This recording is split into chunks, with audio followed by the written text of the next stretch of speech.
सतकथा में आपका स्वागत है। आज हम कार्तिक पूर्णिमा व्रत कथाओं के बारे में सुनेंगे।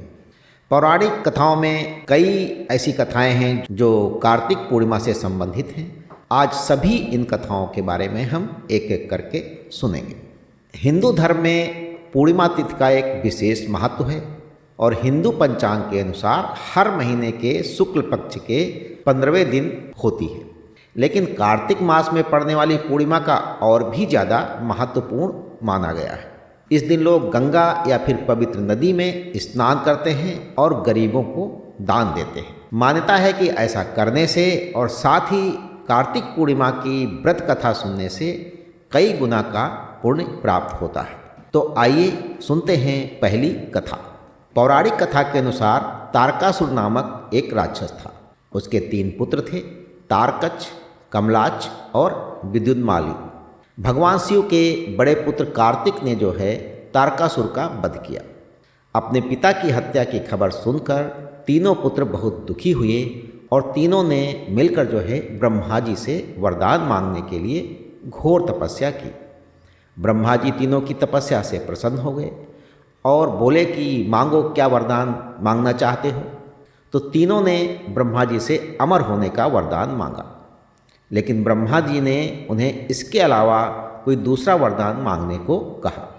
इसके बाद तीनों ने किसी दूसरे वरदान के बारे में सोचा और इस बार ब्रह्मा जी से उन्होंने 3 अलग अलग नगरों का निर्माण करवाने के लिए कहा, जिसमें सभी बैठकर सारी पृथ्वी और आकाश में घूम सकें।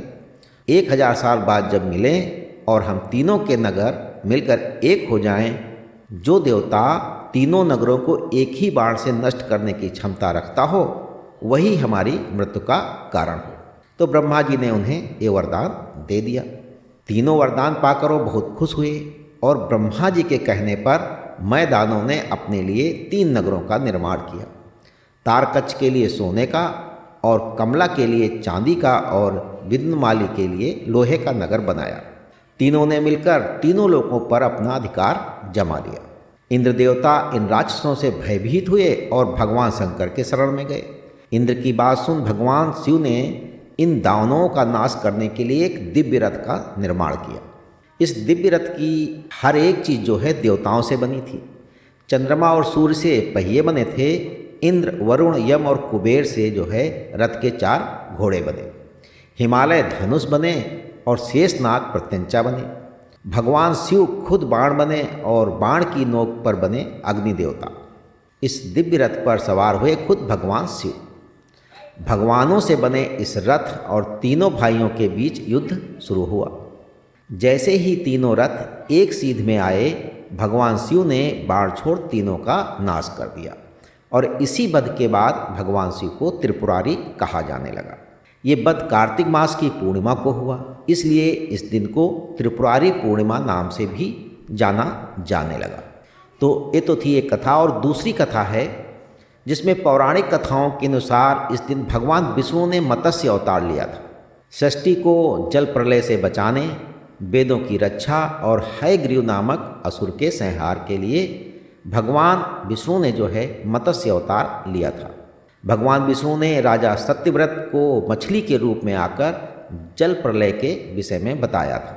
सत्यव्रत को उन्होंने कहा कि वो सप्तऋषि सभी प्रकार की वनस्पति, अनाज और जीवों के साथ जल प्रलय से पूर्व बताए गए नियत स्थान पर पहुंच जाएं, जिससे जल प्रलय के बाद जो है सृष्टि का निर्माण हो सकेगा।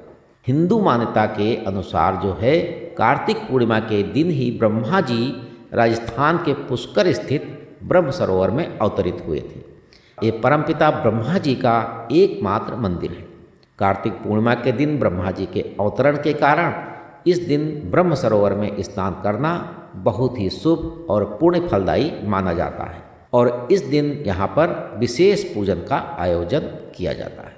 और एक धर्म कथा के अनुसार कार्तिक पूर्णिमा के दिन जो है बैकुंठ धाम में श्री तुलसी प्रकट हुई थी। फिर उनका जन्म धरती पर हुआ और इस दिन तुलसी जी की पूजा भी की जाती है।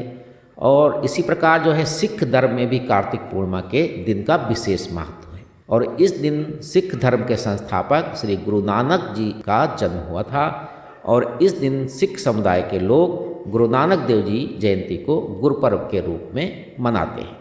इस दिन जो है कार्तिक स्नान का समापन होता है और कार्तिक पूर्णिमा के दिन तीर्थ स्थान, नदी या सरोवर पर स्नान करने से बहुत पुण्य प्राप्त होता है। इस दिन जो है गर्म वस्त्र, मिठाई, अनाज और भोजन आदि का दान करना चाहिए। कि पौराणिक कथाओं में कार्तिक पूर्णिमा की बहुत सारी कथाएं हैं जो इस प्रकार थीं। इसी के साथ अगले एपिसोड में हम किसी अन्य कथा के साथ मिलेंगे। तब तक के लिए ईश्वर की सभी शुभकामनाएं आपके साथ बनी रहें।